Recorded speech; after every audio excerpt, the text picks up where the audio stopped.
You're with the Northern Miner, and we are here at the PDAC Conference 2025 in Toronto. Today, we shine the spotlight on a company, Mandalay Resources, a company with key operations in Sweden and Australia. Now, I want to take some time to go ahead and introduce the company's CEO, Frazer Bourchier. He joins me now. Frazer, thanks very much indeed for coming in. I appreciate you taking time to have me. Well, look, straight off the bat, I think what was interesting when I read the preamble was that you released some very interesting mineral reserve material, and I think that gives a good insight into what's happening at the moment. Tell us a little bit about that. Yeah, look, we are an extremely exciting story. It's not just about the fact that we increased our mineral reserves this year at both operations, increased mine life, but we have a really exciting, we are a gold player. We produce 100,000 ounces a year. We have a clean balance sheet, zero debt. We have over $100 million in Canadian cash, and we're growing both through our operations and organically. So to the exploration story, both in Australia at what we call True Blue, which I can share a little bit more about, and in Sweden at our North Zone and other ones, we're pretty pumped up about what's really, I think, will be a transformative year for us this year as we continue to grow even organically without looking at inorganic growth. And it's interesting because it comes off the back of some pretty impressive financial results for 2024. What caught my eye was the cash generated there, and I suppose that's the big spotlight. Yes, look, our market cap is about 450 million Canadian. And I would say 25% of that sits in cash with no debt. We generate $4 to $5 million US dollars every month, free cash flow, after capital, after exploration. So that's pretty healthy with a pristine balance sheet and that sort of cash generation. And now this organic excitement that we have, especially in Australia, which is about gold and antimony. I'd love to share a little bit about antimony a little bit later on. While we are a gold player, antimony certainly adds an extremely exciting angle for us, which helps with our cash generation as well. Let's talk about that Costerfield in Australia. Presumably, some of the attention is going to be drawn there with this new cash. 100%. I would say 2/3 of our cash generation comes from that asset. We generate good cash in Sweden as well. We can generate, $10 to $30 million US a year there. But in Australia, it could be 30 to 60 million US. So it's quite healthy. And it's a smaller operation, but very high grade. And when you factor in the antimony, the gold equivalent can be 10 to 15 grams a ton. And antimony, is a critical mineral. The Critical Minerals Institute have nominated that as the top 14 critical minerals. The U.S. Department of Defense, likewise. It has increased in price 4 times in the last year, fourfold, partly because of the Chinese export ban. And we are the largest producer of antimony in the Western world. So outside of Tajikistan, China, and Russia. So that's both healthy from a financial perspective and from, an attention in terms of the use of antimony as a critical mineral.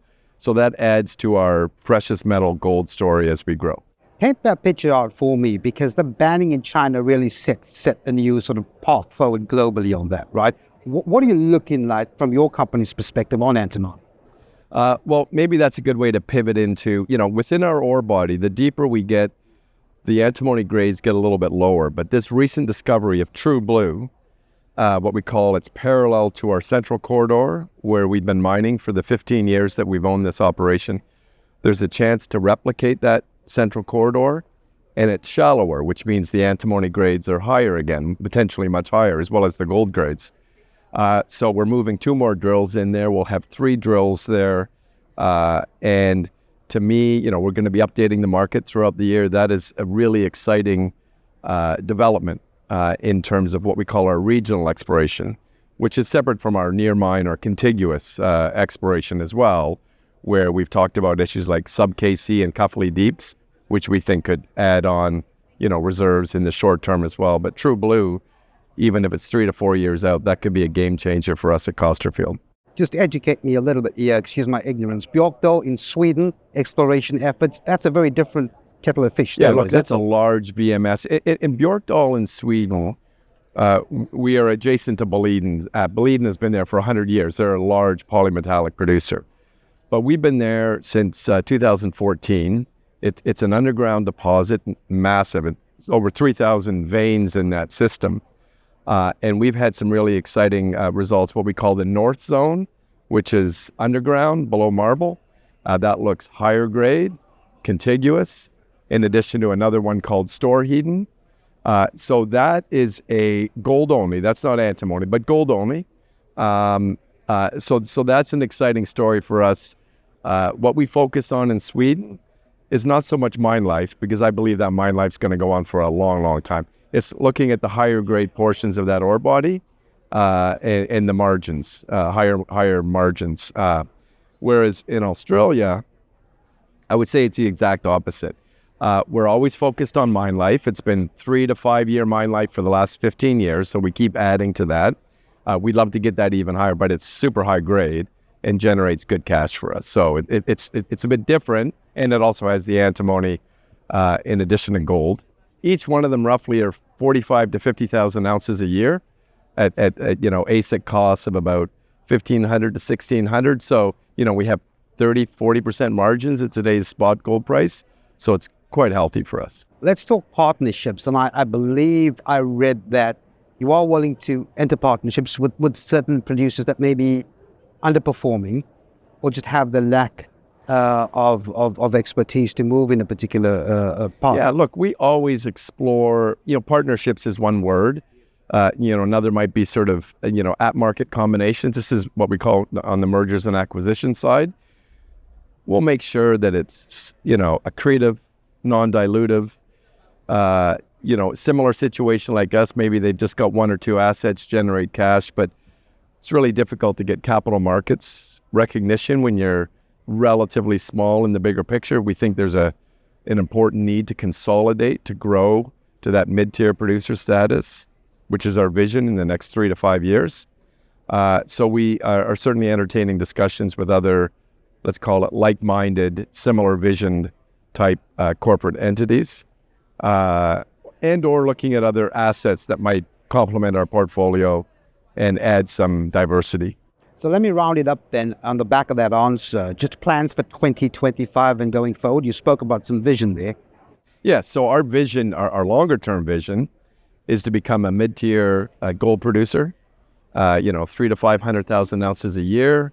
So 3 to 5 times what we produce now. So in addition to, number one, focusing on our existing operations. Number 2, the organic exploration, which I think will really be ramped up this year and we're quite excited about. But number 3, also we always look at other opportunities of, as I say, combinations with other companies, at market combinations, if it makes sense. That's another way to grow in size and scale, and or asset purchases if they're, not too dilutive and can add to our portfolio. So we will explore all of those opportunities in terms of our growth trajectory to become a mid-tier gold producer of 300,000 to 500,000 ounces in the next 3 to 5 years. Well, interesting point to end off. Well, thanks very much indeed, Frazer Bourchier from the CEO of Mandalay Resources. Appreciate your time. Hi, thanks for having me. I appreciate it very much. Cheers.